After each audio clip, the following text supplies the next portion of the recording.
एक कहावत है, गांव की गाली और जीजा जी की साली। गांव की गाली और जीजा जी की साली कितनी भी पुरानी क्यों न हो जाए, लेकिन उसका अंदाज वही रहता है।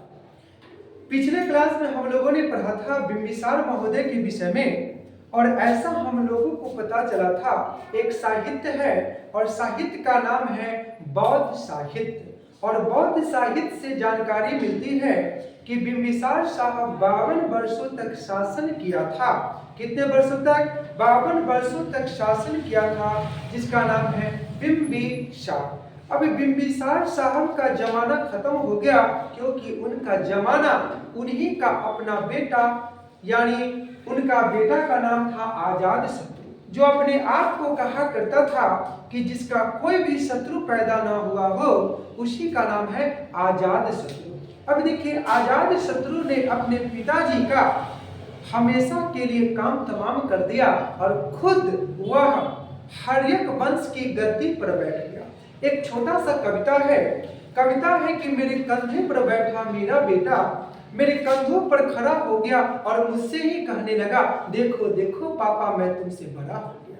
मैंने कहा, तू भले ही इस गलतफहमी में जकड़े रहना, मगर मेरा उंगली पकड़े रहना, क्योंकि तेरे कदमों के नीचे जमीन नहीं है, क्योंकि तेरे कदमों के नीचे जमीन नहीं है। अगर तू ऊपर से नीचे गिरा तो तेरा ये रंगीन सपना टूट जाएगा। ए बाप, उस दिन बहुत खुश हो जाएगा जिस दिन तू मेरे कंधों पर नहीं बल्कि अपने पैरों पर खड़ा हो जाएगा। उस दिन तेरा ए बाप तुझको सब कुछ दे जाएगा और तेरे कंधों पर सवार होकर दुनिया छोड़ जाएगा। यानी देखिए, एक पापा एक ड्रीम प्रोजेक्ट तैयार किए थे, एक सपना देखा था कि मेरा भी कोई अपना होगा, और अपना कौन होगा? आजाद शत्रु। और आजाद शत्रु से एक्सपेक्ट किए थे, आशा किए थे कि जैसे मैंने अपने साम्राज्य को डेवलप किया हो, मेरा कदम से कदम मिलाकर साथ देगा। लेकिन ये कुछ अनोखा निकल गया, विचित्र निकल गया, जिसका नाम क्या है? आजाद शत्रु। अब कहता क्या है कि आजाद शत्रु को इतिहासकारों ने प्रीतहंता कहा है, क्योंकि प्रीतहंता का अर्थ होता है जो अपने राजपाट के लिए अपने पापा का, अपने पिता का क्या कर दिया? वध कर दिया। देखो, इतिहास में आजाद शत्रु को कुनिक कहकर के भी संबोधित किया गया है। क्या कहा गया है? कुनिक, यानी निक नेम। जैसे होता है गांव भर में मुन्ना, और उपनाम होता है चुन्ना। कहवा निखिल बाबू, क्या करो तो वो? हाँ, लोग तो लिखा होगा, थोड़ा ध्यान दो। अब देखिए कल्लू जी महाराज कुछ कह रहे हैं क्या कि बड़ी सदमा में है, कोई छोड़ के चला गया। बार बार लोग बोलते हैं कि पेट में रहेगा दाना, निखिल पेट में रहता दाना तो अच्छा लगता गाना। ये बात हमेशा ध्यान रखिए। आप जो सोच रहे हैं कि कोई मेरे ख्याल में बैठा होगा, ऐसा कुछ होता नहीं है। एक कहावत है कि हम खोए रहते हैं उनकी यादों में, हम खोए रहते हैं उनकी यादों में, और वो मुस्कुरा रहे होंगे किसी के बातों में। हमेशा याद रखिए निखिल भाई।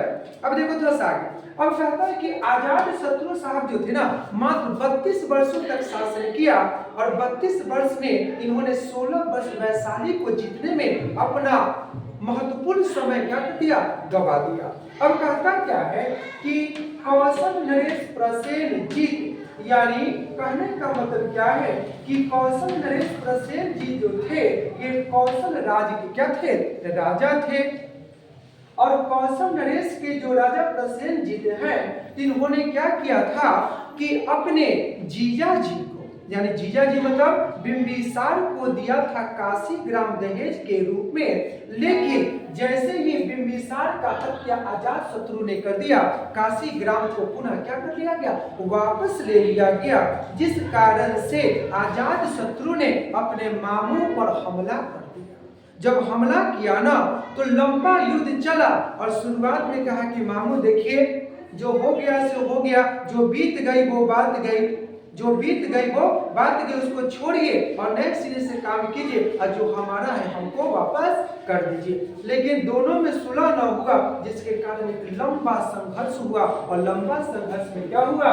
यानी कौशल नरेश प्रसेन जीत की हार हो गई, और हारने के उपरांत इनको समझौता के तहत अपनी बेटी वजीरा का शादी किससे करना पड़ गया, यानी आजाद शत्रु से करना पड़ गया, और दहेज के रूप में पुनः काशी ग्राम इनको देना पड़ गया, जिससे सालाना 1 लाख रुपया की आमदनी हुआ करती थी। अब कहता है कि आजाद शत्रु को अपने जीवन काल में एक संतान हुई जिसका नाम रखा प्यार से उदयभद्र, और मरने के बाद उदयभद्र गद्दी पर बैठा 460 बीसी में, और 444 बीसी तक इन्होंने क्या किया, यानी हर्यक वंश की गद्दी पर बैठ करके शासन को चलाया। अब कहता है कि सबसे पहले इन्होंने उदयभद्र साहब ने पाटलिपुत्र शहर की स्थापना की, गंगा और सोन नदी के संगम पर, यानी संगम उसको बोलेंगे जहां पर 2 नदी आपस में क्या हो, मिलता हो, उसको क्या बोलते हैं, संगम। अब देखिए पाटलिपुत्र हर्यक वंश की दूसरी क्या बन गई, कैपिटल बोले तो राजधानी बन गया। अब कहता क्या है कि उदयभद्र नाम का जो व्यक्ति था, इनको अपने जीवन काल में 3 गो सुपुत्र हुआ। एक का नाम था अनिरुद्ध, दूसरा का नाम था मुंडक, और तीसरा का नाम था नागदशक, और तीनों बेटा मिलकर के 412 ईसा पूर्व तक शासन को संभाला, और इस वंश का एक अंतिम शासक हुआ जिसका नाम था नागदशक। लेकिन इसी का सेनापति शिशुनाग ने क्या कर दिया, नागदशक का हत्या कर दिया, और उसने एक नया वंश की स्थापना किया जिस वंश का नाम था शिशुनाग वंश। नाम क्या होगा, शिशुनाग वंश। आशा करते हैं कि आप लोग को समझ में आ रही होगी। एक छोटा सा शायरी है कि मुझे इस बात का गम नहीं, मुझे इस बात का गम नहीं कि बदल गया है जमाना, मेरी जिंदगी है तुमसे कहीं तुम लोग बदल न जाना।